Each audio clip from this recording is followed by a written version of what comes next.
Are you wondering what kind of pollution is affecting Barnegat Bay?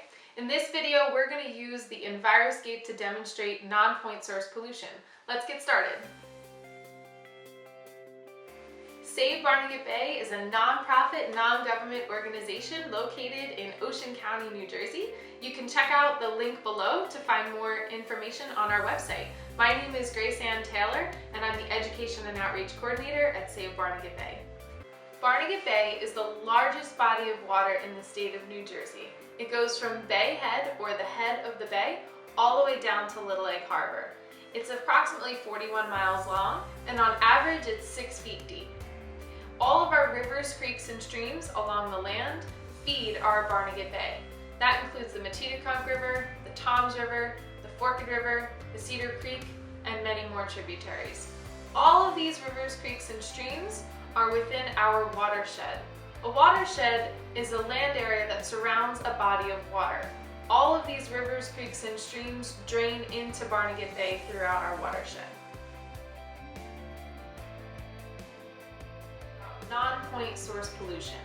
Non-point source pollution means we cannot identify the source of where the pollution is coming from.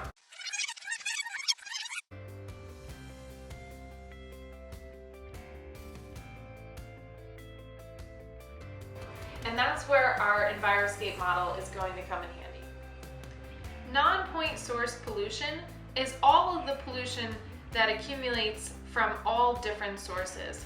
One of the biggest things that we suffer from in the Barnegat Bay watershed is an overabundance of fertilizer, which is one of our sources of non-point source pollution. So we're going to put juice powder on our Enviroscape so that we can see what happens when we put fertilizer on our watershed.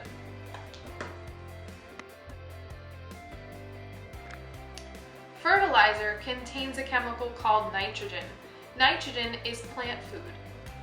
Another source of non-point source pollution in the Barnegat Bay watershed is trash. Things like plastic bags, plastic bottles, cans, and other types of floating trash items can be non-point source pollution. We find them all over the streets, we find them in our parking lots, we find them in our neighborhoods, and we're going to pretend that our oatmeal is our trash.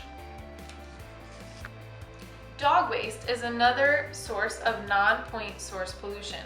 When we walk our dogs and they go to the bathroom outside, that poop left behind also has nitrogen in it. So does other animal waste like geese poop. So we're going to use our black beans as poop on our watershed so that we can see what happens when we don't pick up our dog waste. Herbicides and pesticides can also be considered non-point source pollution when we use them on our lawns. They are usually used to kill weeds and rodents that we don't like, insects, things that we want to get rid of. So those poisons can be placed all around our homes and businesses to get rid of those creatures and weeds that we don't want to see on our lawns. Plants and the roots of trees serve a really important purpose because they hold loose soil down. When loose soil is left without any plants in it, you're going to see what happens when it turns into non-point source pollution. We can also have pollution from our cars and trucks, things like oil, gas, antifreeze, and any other things that could be leaking out of our vehicles. These liquids can also be coming out of our boats and jet skis and other things like that. Stormwater is defined as all of the rain that falls from the sky and lands on the ground.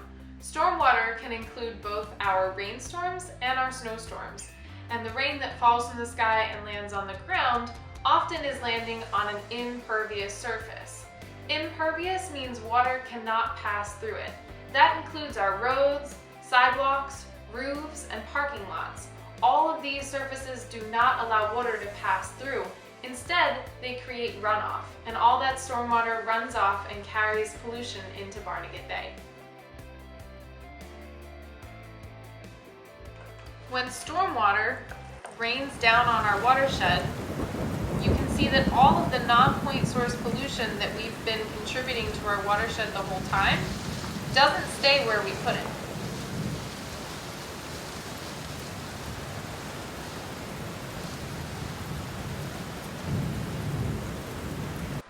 The rain carries it into our waterways. All of the trash, dog waste, pesticides, and herbicides end up making their way into rivers like the Matitakunk River and the Toms River, and then they end up in Barnegat Bay.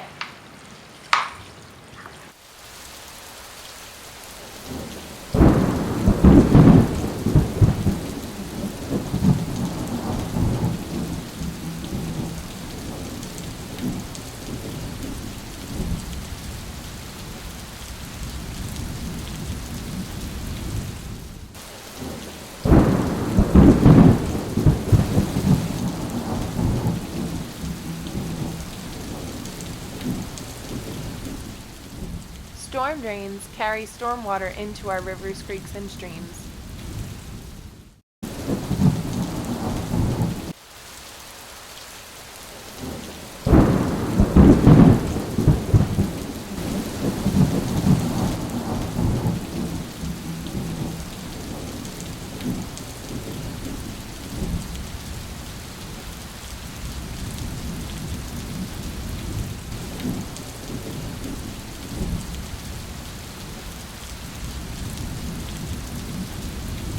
All of our stormwater carried the non-point source pollution into Barnegat Bay.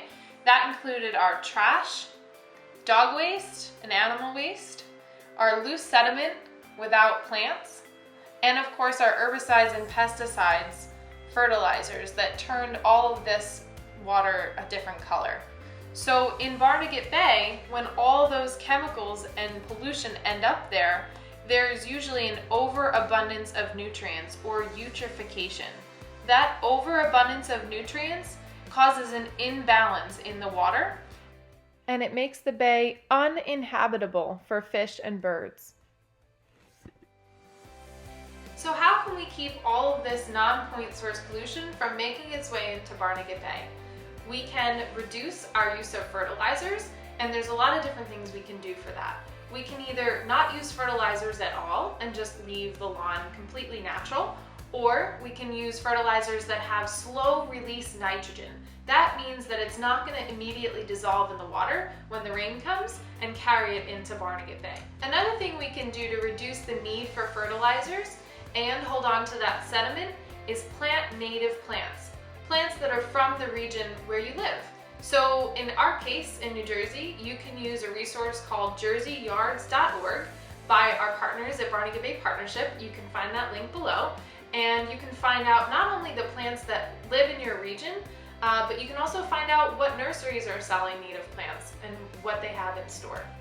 Another thing you can do to reduce the non-point source pollution in Barnegat Bay is pick up your dog waste and put it in a trash can, and you can also pick up trash that you see on the street. And make sure that your trash makes its way into the right receptacles.